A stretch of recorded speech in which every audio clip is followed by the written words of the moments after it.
Welcome to Life by Design. I'm your host, Robyne, and I am thrilled to welcome you to this space for real conversations about how we live, how we show up day in and day out. Because the quality of our life is shaped by our habits. What we do in ordinary time allows us to be extraordinary. We can unpack what it takes to truly live well and be well in real life. Welcome to Life by Design. And I'm just so excited that you're here. On today's episode, we are joined by the one and only Coach Carey. Now, Coach Carey is a 3-time certified life coach, a speaker, EDI consultant. She is passionate about helping people find their confidence, find their way in the world. And let me tell you, as a woman with ADHD, talking to another one, like, oh my goodness, it's just so refreshing to be able to share ideas and conversation in space with the one and only Coach Carey. She is a trip, and she's fun, and she brings the fun in the most tender, gentle, open invitation. And I'm so glad you're here for this episode. I hope you enjoy Coach Carey as much as I do. Please stay tuned. And here is our episode of Coach Carey and me talking about all things how we figure stuff out.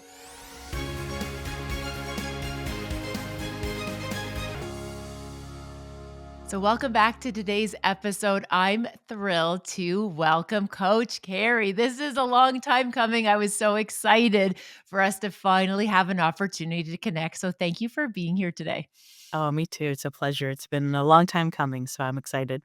Oh, well, again, thank you for this. And so, Coach Carey, for folks who haven't perhaps yet come across some of your work or want to learn more about what you do, could you give us just a wee little snapshot of the good work you're up to these days? Because there's a lot of it. And I would love to hear what's top of mind for you right now.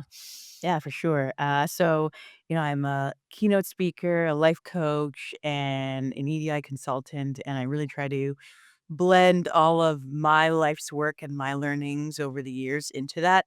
And I guess, what I offer and sort of show up on Instagram is just try to give people tips and tools. Yes. I really believe that everybody should have access to some form of support. And so even if someone doesn't have the opportunity to work with someone like me or you directly, I want to be able to put out pieces that can support them. And so that's most of what a lot of my content and work on social media is about. And then I'll go into companies and kind of have the opportunity to travel the world and do keynotes. So it's been a pretty great and beautiful journey.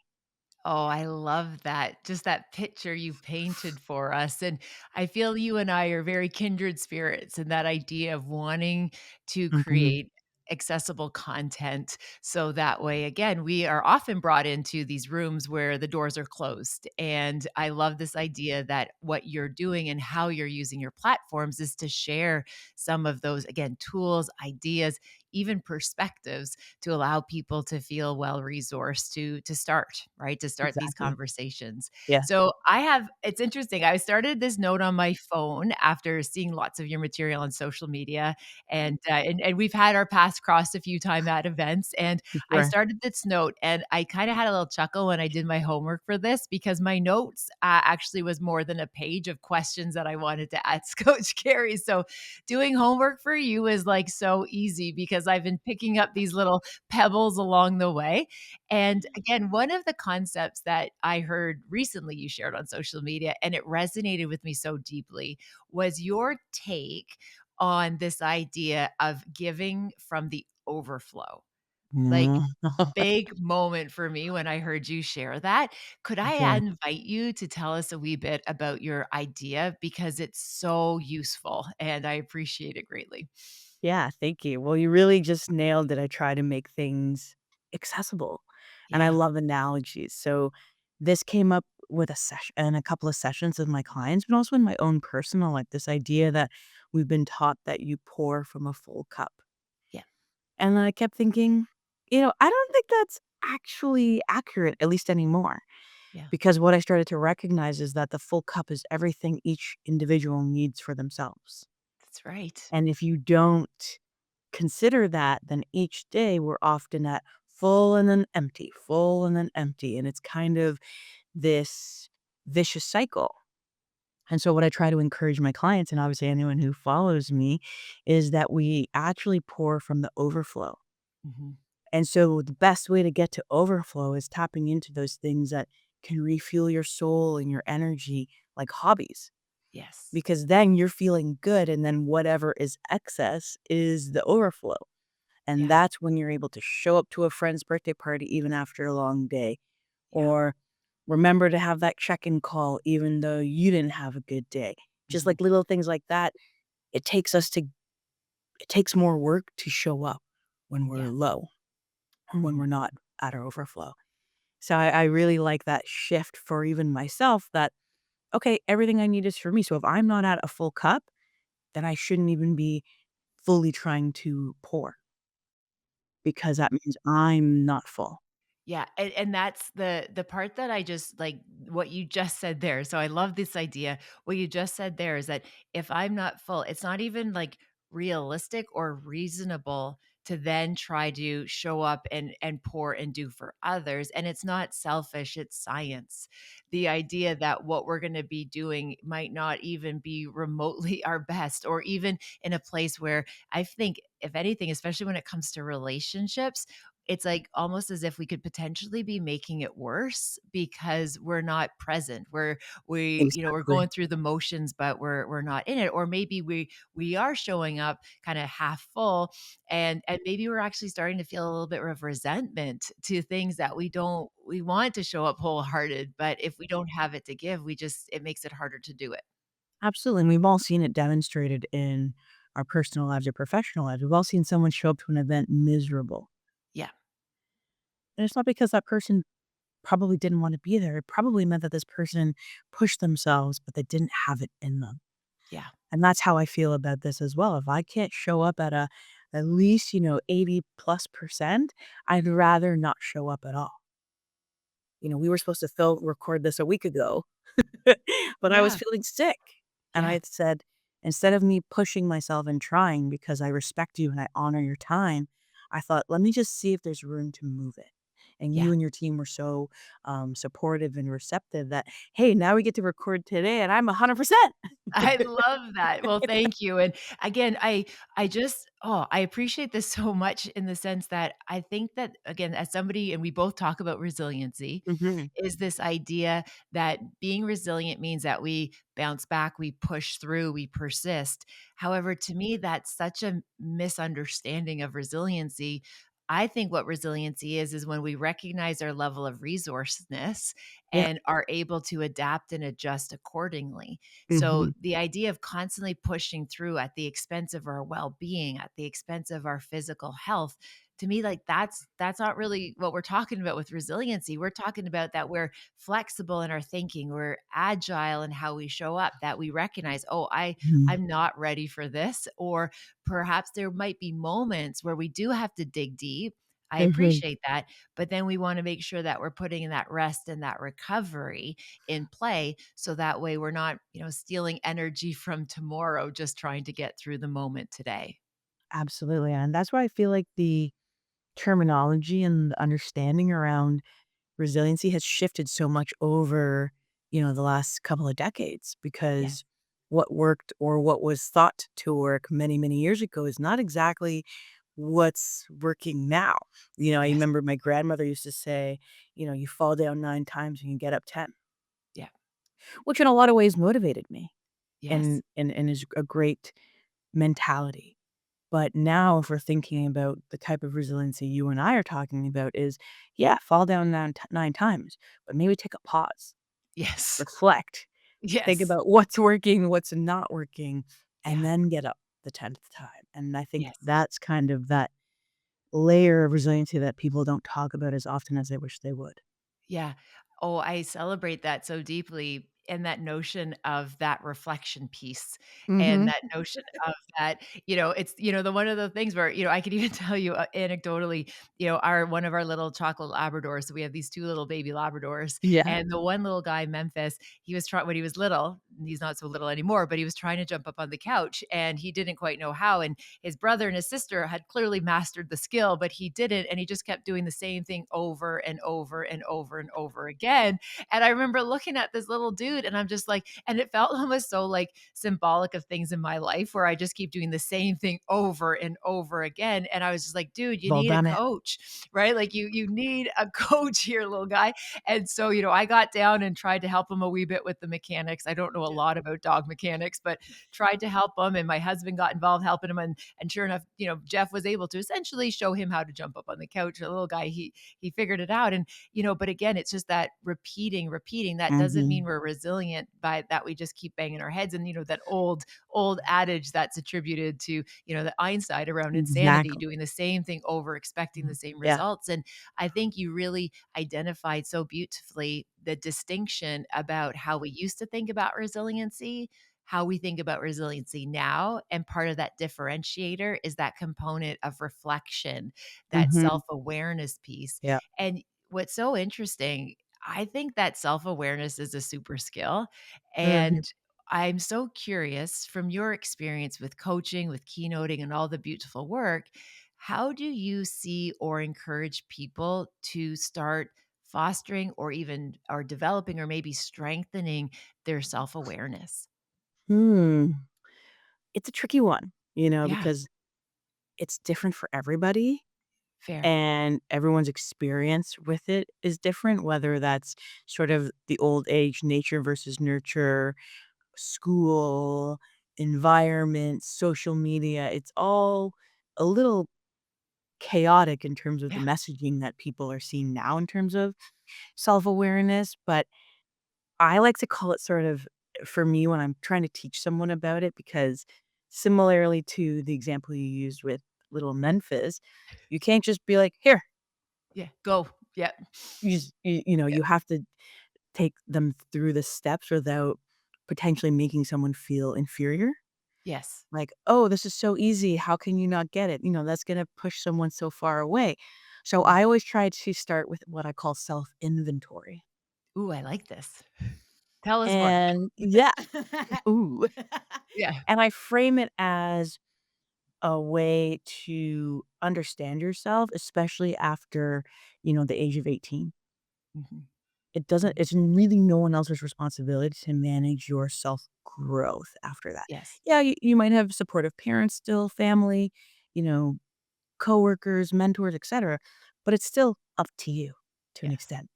So the self-inventory, I say, is a way for you to assess and see what's showing up for you and what patterns you might Mhm. be experiencing. And so then, of course, people go, okay, well, how do I do that?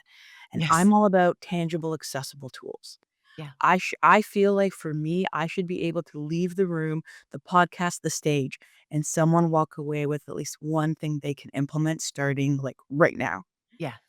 So for this one, I always say, try my 4, self inventory questions. Oh, And I I always tell them, you're right.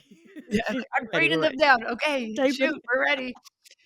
And so I always recommend to ask yourself these questions for a couple of nights a week before bed Okay. and actually write them down. I know we love to live in a world of phones, but I Yes. do believe that there is a deeper embedded part when it's from pen or pencil to bring.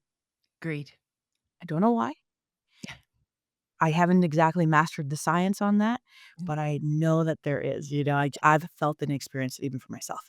So, and then I asked them to reflect after 2 weeks. mhm. Question number 1 is what worked well for me today. What worked well today? Got it. Question number 2 is what did not work well. What did not work well? Question number 3 is what drained me. What drained me? And question number 4 is what fueled me. Yeah, what fueled me?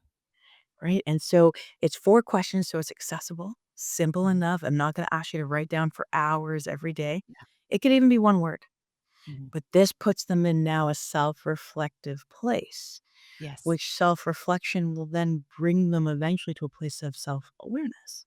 that's right. And I call it the self inventory because most people function on some form of a pattern. Every human does, you and I Yes, included. And you'll see, okay, what worked well for me today?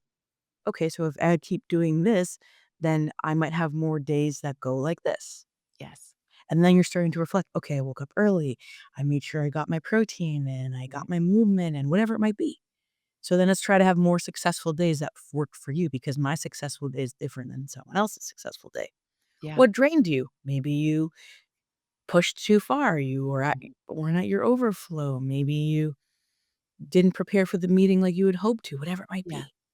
Right. And then what fueled you is a reminder of, whoa, okay, this helps me feel good or at my Yes. best.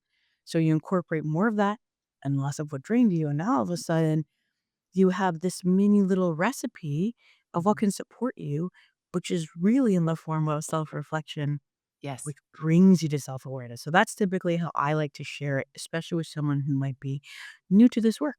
Yeah.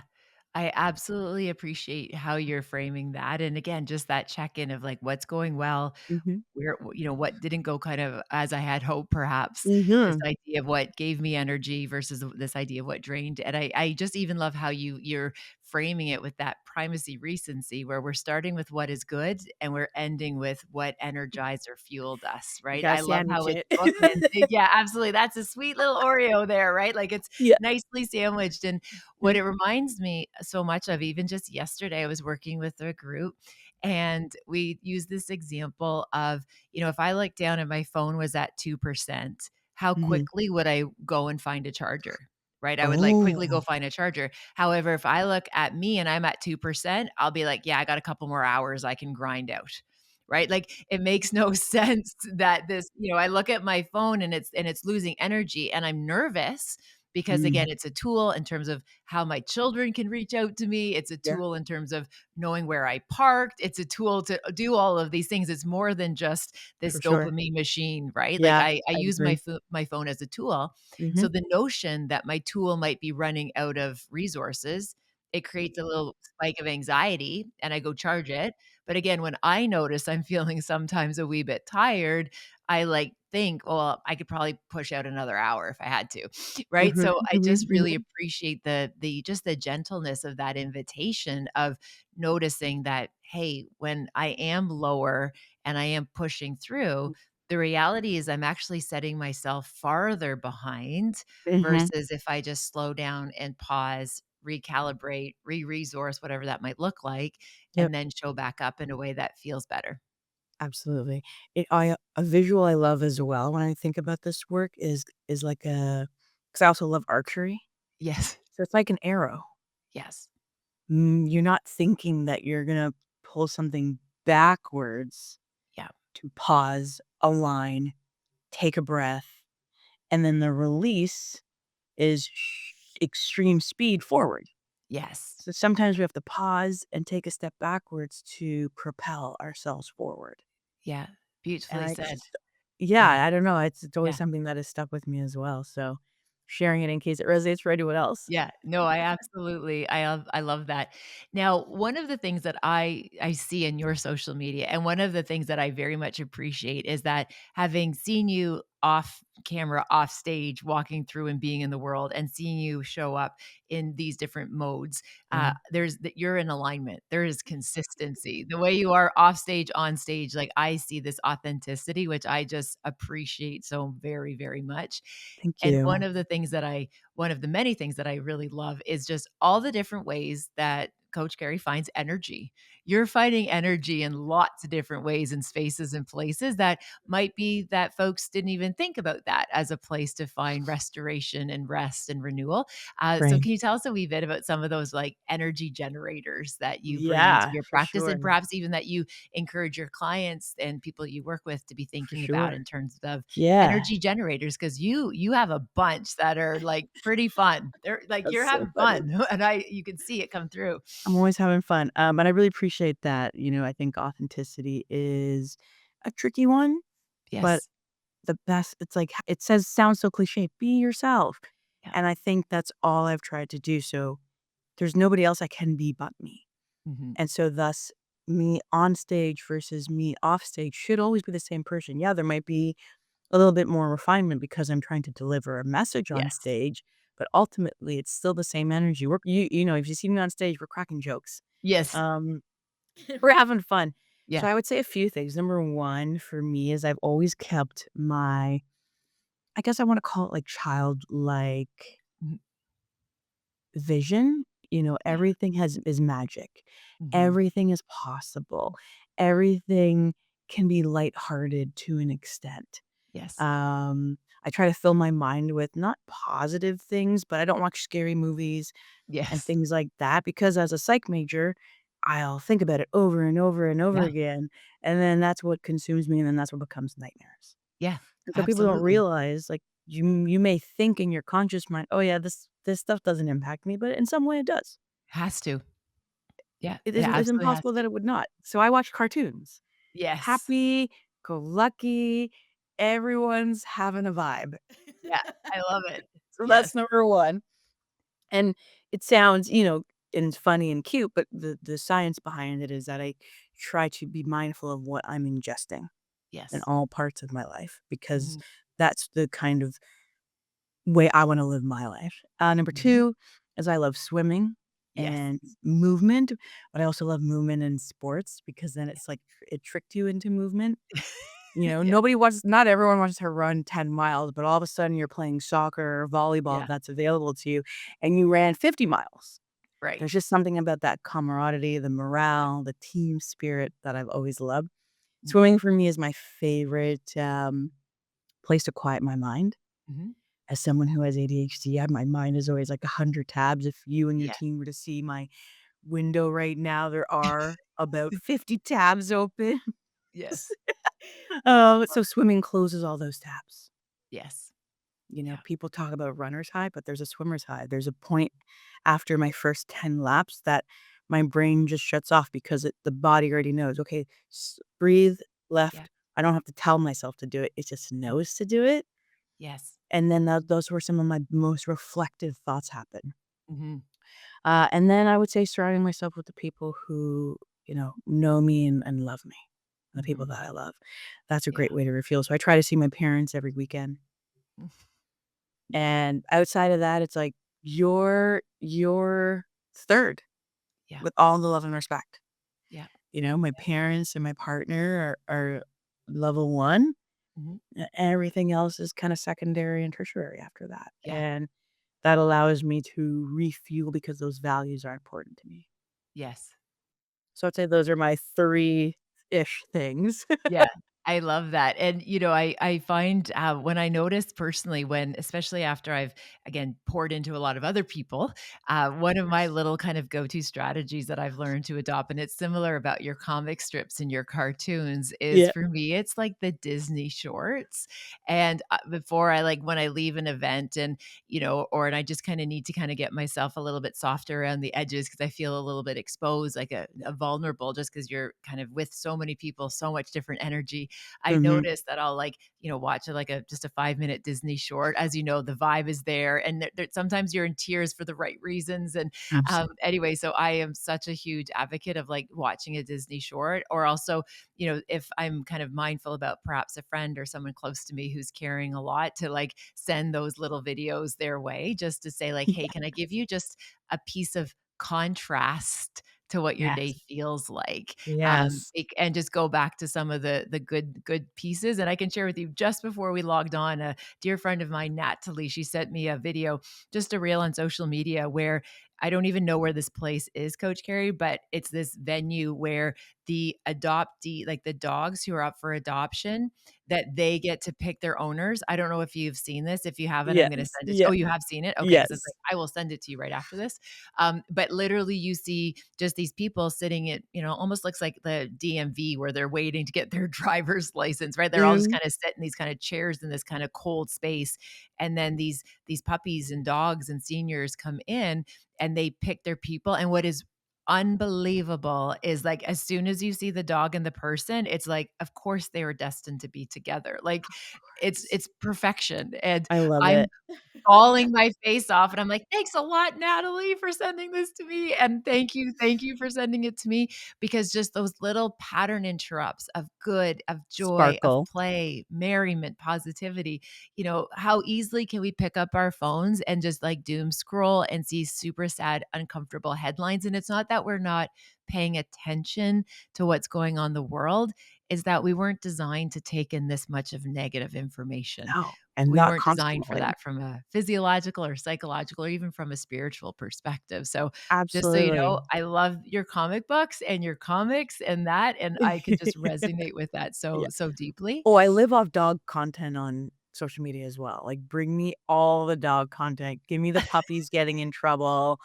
I Yes. love it because they're Yeah, so cute and hilarious, and yeah, it's just that moment of joy.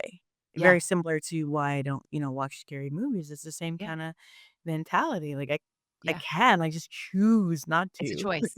Yeah. Yeah. And again, I just wanna really reinforce what you just said there is it is a choice, right? Like, Mhm. it is a choice, and it's not that this happens by accident, right? Mhm. It's that piece to tie it in with that self-awareness. We know this just isn't good for me. This doesn't work for me. I don't feel great after it. Or, perhaps as you said, you get that it gets kinda stuck in our heads. We start to have nightmares. Like, it's not worth it. Exactly. And again, I could share with you just a wee while ago, I was standing in line with someone and they started to talk about something that was very politically driven, and I was Mhm. just like, "I'm good." I'm just like, "I'm not even gonna engage." I could engage, but there's like, "No, I'm protecting my peace." And Absolutely. It's gotta be the and right time, the right day, the right people. Am I exactly. at my overflow to have a conversation that might drain me or pull from that overflow? You have to Yeah, be able to choose yeah. as best as possible, Yeah, where and possible. that's it. It is absolutely a choice. I love that. And also I appreciate what you were sharing as someone with ADHD. And I also talk a lot about my lived experience with ADHD. I think one of the misapprehensions or misunderstandings about it is that sense that when we monotask with deep focus, Mm. whether it be through like you're doing steady state cardio when you're swimming, or for Mhm. me, it's the fact I read a fiction book a day at nighttime, and that time, that window is when all of the noise softens, all of the chatter Yes. stops, and you Yes. just fall into that place of deep, deep focus and Yeah. just that repetition. It's so soothing to these weary nervous systems that are Right. just haywire the majority of the time. Yeah, And absolutely. again, I sometimes think people misunderstand that the ADHD mind where they think it's like, "Oh, you can't settle down, you can't sit down, you can't focus." It's like, "Oh, no, I can, but I have to create this container in which I'm able to have that relief and that ease." And I love that swimming brings that for you. And again, personally, Absolutely. and for me, I find it through walking and but also through my appreciation of fiction, reading things where I can just get lost for hours and hyper Yes. focus. Then the rest of the day, I have that sense of Exactly. I'm satiated for the rest of the day. Exactly. The And I next I day. think at this point, it's also there are so many distractions out there. So even if someone doesn't experience ADHD, you're still experiencing probably some of the similar traits just because Yes. we live in such a distracted world and we're on our phones 24/7. I watched a video of a case study of they were showing kids videos that they liked versus like a math video. Yes. Have you seen that one? I have. I know And exactly the study you're talking about. Please right? tell All the our kids listeners. were extremely fidgety during the Yeah. math video, but relatively calm during the cartoon or Mhm. movie or whatever clip that more resonated for who they are. And what they sort of gathered from that was that the fidgeting was them being able to absorb more difficult information. Yeah. So they didn't leave the room, they didn't scream and cry and say, "I don't wanna do this." They just were fidgeting. Yeah. Whereas when you're watching something like the cartoons or the shows that you like or whatever it is that you can kinda get lost in, they were able to calm themselves because it's not requiring so much brain power to Yes. absorb it. Yeah, And I thought that's just a absolutely. really great way to demonstrate how it can show up for some people. Yeah, and I can share with you one of the super helpful things that I try to communicate with my family Mm. system, my teammates, people around me is that, for example, if we're having a difficult conversation, I have to be distracted enough that I can pay attention. So what that might mean Yes. is so like so and again, so it's one of those things like if it's a really really difficult conversation, it's really emotionally triggering. Like Yeah. and I'm like I might if I'm wiping the counter or I'm just like sorting and folding laundry, like this is actually me being totally locked in And yes, there is a time where I can sit and have eye contact, but if we really want to be able to kind of move through some of these conversations, it's like, could I just said fidget or be slightly distracted enough that I'm able to Mhm. pay attention? And then when I start to feel like my nervous system is grounded and safe and settled, and I have an idea where the conversation is going, then I can Mhm. show up for it in a different way. But because of my own lived experience, there's lots of trauma in there. So until I get to Mhm. kind of the gist or the point, I'm gonna Yeah. be in a hyperactive state Yeah. until I'm like, "Okay, yeah, okay, I got the content, I got the context.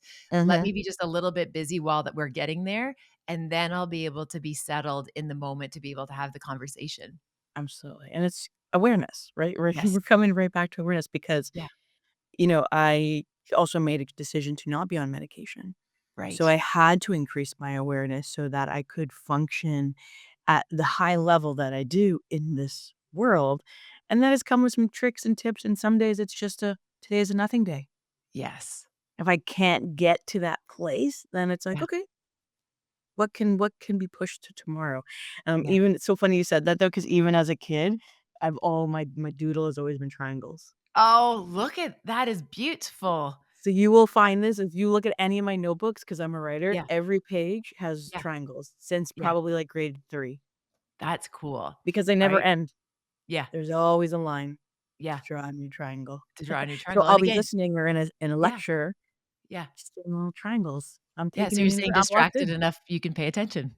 Yeah, You I got love it. that. So that was an example, I love that, just that doodling or that free flow drawing or writing. Yeah, Are there exactly. any other quick kind of takeaways and tools for people when they're feeling a wee bit of that restlessness or Mm, just that bit of scatteredness, that you find as someone who chooses not to medicate? And again, I am all everyone does what's best for them and their totally. family, Yep, right? Like, I yep. I love that. What are some of your other go-tos if you're open to sharing? Yeah, of course. So number 1 is, the little things I can do to be distracted, but not distracted. Yes. Number 2 is I try to get most of it out in the morning. Right. Morning is a bit more of the less distracted time. Yes. By the afternoon, it's like calls, this, Yeah. that, everything. So I'll try to have a system where I'll do my top 3 priorities. Mhm. And I kind of frame this as what are the most important things that need to get done today for today to be a successful day for me. I love And so that. I'll put 3 things, whether that's respond to that follow-up email, sign that contract, Mhm. record the podcast and try to get all that done kind of as soon as I'm ready to get into work that day. Yes. So that way I'm successful. Yes. So that's a positive reinforcement. Yes. Then I've built momentum. Yes. And then anything else I get done is sort of like a bonus. Just bonus. I love that. Bonus. And then Yeah. if I need to, because usually I take a break around 2 or 3 o'clock, let's say. Yes. So that gives me okay, now I make a decision. Do I keep going or is that good for today? Yeah. And on some days where I know I'm feeling a little bit like, oh, I'm pushing, at 3 o'clock, I'll shut it down. Yeah. But then I will, go to bed early, Yes. wake up early and really crush it the next day. So I give Yeah. myself sort of the ebbs and flows. And then, of course, movement. Movement Mhm. is such an important key to managing the distractions because you Yeah. get the energy out, you hyper focus, and it's like a reset. Yes. Yeah. Even if you don't have ADHD, I'm sure a lot of people who do movement in the morning prior to their day, even when I was, at my former role at the office, people would see me at 9 AM and I'm like, "Hey, hey, let's go." They're like, "How do you have so much energy?" And I said, "I Yeah. worked out at 7 AM. Yes. Yes. No Yeah. coffee needed." Yeah. So It's those are all the my natural, baby. All natural. all This is how natural, that yeah. this is what you get. I love Yeah, that. That's seriously. so good. So top 3 And priorities, yeah. movement and, sort of the ebbs and flows. Yeah, Yeah. and honoring and matching your energy with the tasks, and Yeah. one of the things that comes through that through line I see in all of the work that you do is that there is just this, like, abundance of compassion for yourself. I love Yeah, that, thank right? Like, I you. just love that there's this, like, abundance of compassion where, we all know we can't hate ourselves healthy, right? We know we can't beat ourselves into submission of productivity, and you are Impossible. just this powerful voice, and we can Thank you. have wildly successful lives, personally, professionally, in our lifestyle, in our livelihood, when we show up in a gentle way. There's Mhm. enormous power in that. Yeah, I really appreciate that because, on social media, you might get a person's highlight reel, and that's just Yeah. not realistic. So I often wanna share when I'm having a low period or you didn't feel like showing up on social media, but I showed up in other ways. I showed up in the Yeah. real world, Yes. but I think it's important to share that just because I'm a coach, just because I'm educated, just because I have access to resources, it doesn't mean that they're 100% gonna be implemented Oh, all 100% exactly. of the time. Yeah, And and I think giving that that's a ourselves that. misconception. Yeah. People often think that, "Oh, you're a doctor, or you're a Yeah. coach, or you're a Yeah. therapist. You can't have bad days." What? Yeah. That's Oh, I know. impossible. And Yeah. who would I be if I deemed myself perfect and no longer room to grow? Yeah. That's not the kind of person I wanna be. There's Yeah. always gonna be room to grow. So, I think it's important to demonstrate that and showcase that it's not always going to be rainbows and butterflies no matter how much education or resources you may Yeah. have. Absolutely, and my very dear friend, who I have mad respect for, Jay Papasan, says, "You can't read the label from inside the box." That, like, this Oh, that's idea good. that, like, sometimes it's like, yes, we do this work and this is our field, it's our craft, but there's gonna be times where, like, we need coaches, right? Yeah, of I jokingly, course. but so authentically mean this, whereas, like, I have a therapist, like, and I pay for confidentiality, right? Where I can talk about anybody, do anything, right? Like, I'm at the point where, I've been somebody who, I'm a huge advocate of having a great therapist, to help that part of our lives, and I have a coach because I can't read from inside the box. And so Mhm, they're the ones that help me see and organize it. And again, it's this idea that by no means are we trying to show up and say it's easy or it's perfect.